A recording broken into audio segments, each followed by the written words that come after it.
The truth is, the success of your board meeting can quite literally be determined by how good your meeting agenda is. The good news is, taking a meeting agenda like this, from standard to highly optimized, is actually pretty easy.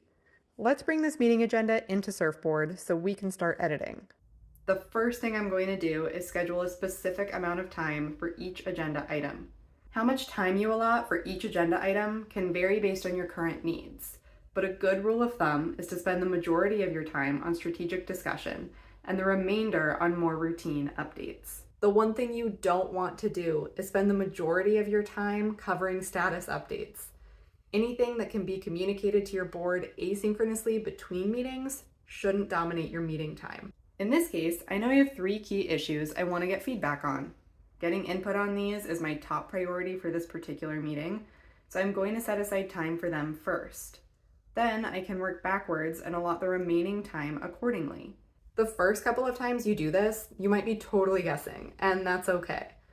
One thing you can do is track the actual amount of time you spend on each topic in your next meeting and use that information to better allocate time in the future. The next thing I'm going to do is take a minute to add some clarity to each topic. Here, I'm adding some bullets to briefly outline some of the areas we'll cover within this topic, but I'm also going to designate topics as one of 3 categories: updates, discussion items, and decision items. An update is something that will be, for the most part, a one-way information download. Things like core metrics, key milestones, and OKRs are usually updates. Discussion items include any topic that I'm bringing to the board for input or feedback. While decision items usually include discussion, they're actually a little bit different.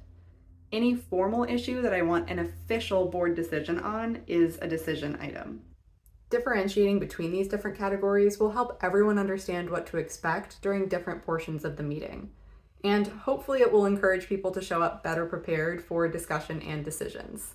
The last thing we're going to do is move high priority items to the top of our agenda. There's a couple of reasons why you want to do this. Running through status updates at the beginning of the meeting can really throw off your momentum. One-way presentation style updates set the tone that everyone should sit back and listen, not actively participate. But the beginning of the meeting is also when people have the most energy and are more likely to engage in lively discussion.